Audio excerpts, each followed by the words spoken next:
నాది ఒక సుదీర్ఘమైన రాజకీయ ప్రయాణం.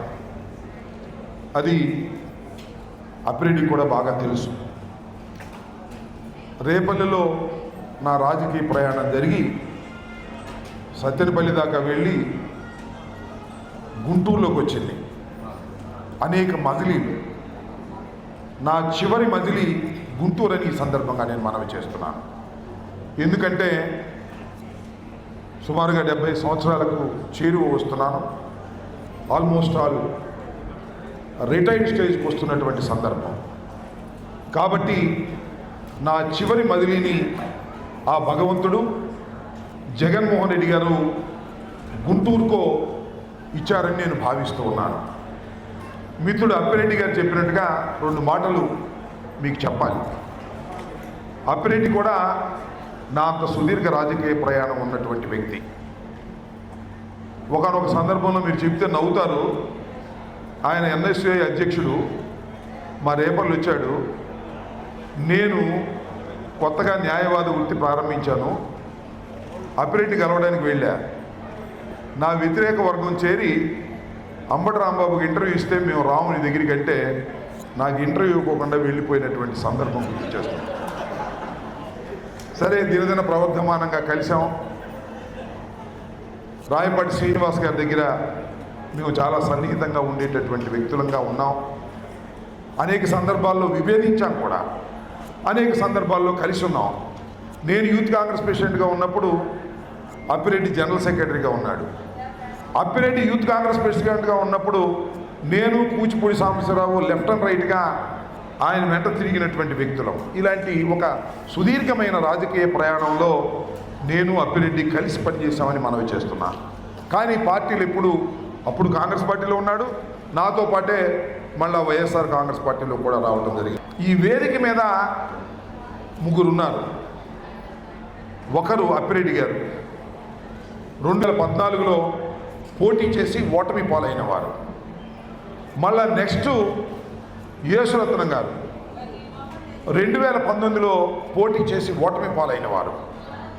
అలాగే రజనీ గారిని కూడా ఆహ్వానించాను, ఆమె రాలేదు. మొన్న పోటీ చేసి ఓడిపోయినటువంటి వ్యక్తి. 3 వైఎస్ఆర్ కాంగ్రెస్ పార్టీ తరఫున ఓడిపోయారు. గెలిచిన వ్యక్తి కూడా పక్కనే ఉన్నాడు.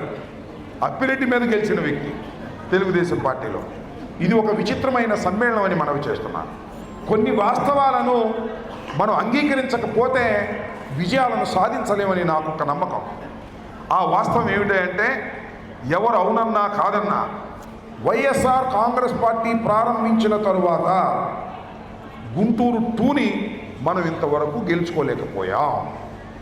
అందువల్ల ఇప్పుడు ఆ ఏబిఎల్లోనూ లేదా ఇంకోదాల్లోనూ ఇదేదో కంచుకోట, ఈ కంచుకోటం రాంబాబు పగలగొడతాడా, ఈ కంచుకోటం రాంబాబు పగలగొట్టగలడా, మళ్ళీ తిరిగి రిపీట్ అవుతుందా అనేటువంటి చాలా వార్తలు. ఇక్కడ వాస్తవమైన విషయం ఏంటంటే అనేక కారణాలు మనం పోస్ట్ మార్టం చేసుకోవాలి. ఎందుకు 3 సార్లు ఓడిపోయాం? నాకు తెలిసి 2014లో నేను 924 ఓట్లతో ఓడిపోయాను.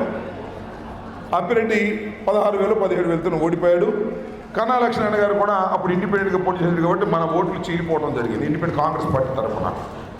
ఆ తర్వాత మరి కేవలం 4,000తో ఓడిపోయారు. మేము 28,000తో గెలిస్తే 4,000తో మన యేసురత్నం గారు ఓడిపోయారు. మొన్నంటే ఇక అది మనం చెప్పగలిగింది కాదు.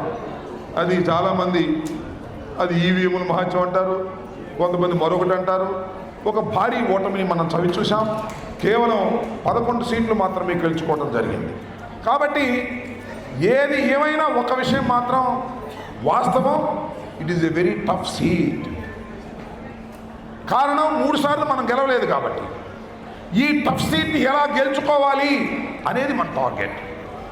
అంటే మన టార్గెట్ ఏంటంటే ప్రధానంగా మీ అందరికీ నేను సవినయంగా మనవి చేస్తున్నది ఏమిటంటే ఈ టఫ్ సీట్ని ఖచ్చితంగా గెలవాలి అంటే ఒకే ఒక్క ఆయుధం, అది మన ఐక్యత అనేది మీరు దయచేసి మర్చిపోకండి.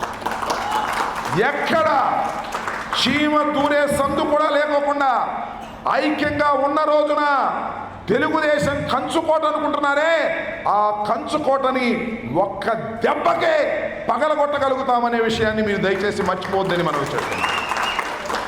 నాకు ఒక సాంప్రదాయం ఉంది, మీకు చెప్తున్నా. నేను గెలిస్తేనే నేనున్నటువంటి రాజకీయ పార్టీ అధికారంలోకి వస్తుంది. రేపలలో నేను గెలిచాను, అధికారంలోకి వచ్చాం. సత్తెనపల్లిలో నేను గెలిచాను, అధికారంలోకి వచ్చాం. 4 సార్లు ఓడిపోయా. 4 సార్లు కాంగ్రెస్ పార్టీ అధికారంలోకి రాలేదు. కాంగ్రెస్ పార్టీ అంటే 2014లో ఓడిపోయాను, జగన్ గారు అధికారంలోకి రాలేదు.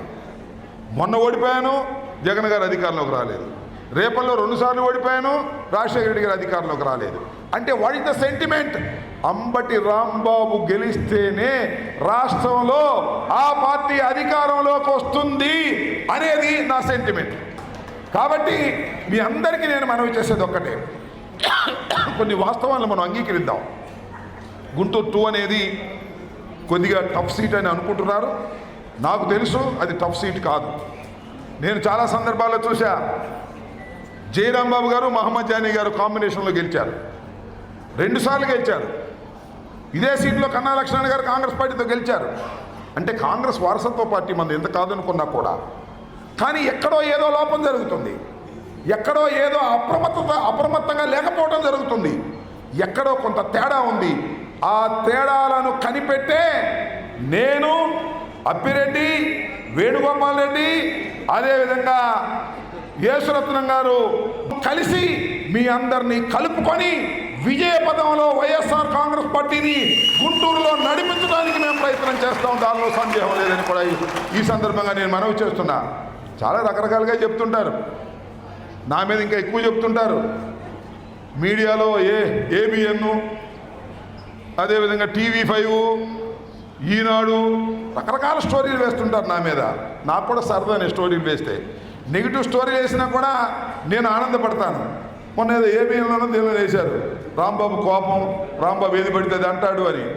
ఇట్లాంటివి ఆడవలసిందే తప్ప నేను లంచగొడినను, స్కాములు చేస్తాను, ఆ ఏడుపులేమీ ఆడవలేరు వాళ్ళు. కాబట్టి నేను ఒకటే మనవి చేస్తున్నా, నిజాయితీగా పనిచేసేటటువంటి వైఎస్ఆర్ కాంగ్రెస్ పార్టీ నాయకుల్లోనూ కార్యకర్తల్లోనూ మొదటి ఉండి పనిచేసేవాడు మీ అంబటి రాంబాబు అనేది గుర్తుపెట్టుకోమని మనం చేస్తున్నాం. ఎక్కడ ఈషన్ మాత్రం కూడా పక్కకి జరగనటువంటి వ్యక్తిని నేను. ఎన్ని కష్టాలు వచ్చినా, ఎన్ని నష్టాలు వచ్చినా వైఎస్ రాజశేఖర రెడ్డి కుటుంబాన్ని వీడనటువంటి వ్యక్తి మీ గుంటూరు అంబటి రాంబాబు, గుర్తుపెట్టుకోమని మనం చేస్తున్నా. దేన్నైనా ఎదుర్కొంటా. కారణం నాకు ఆత్మవిశ్వాసం పెంచు. నన్నెవ్వడు పార్టీ మారాడని అనలేడు, ఎవడు నా లాయల్టీని ప్రశ్నించలేరు.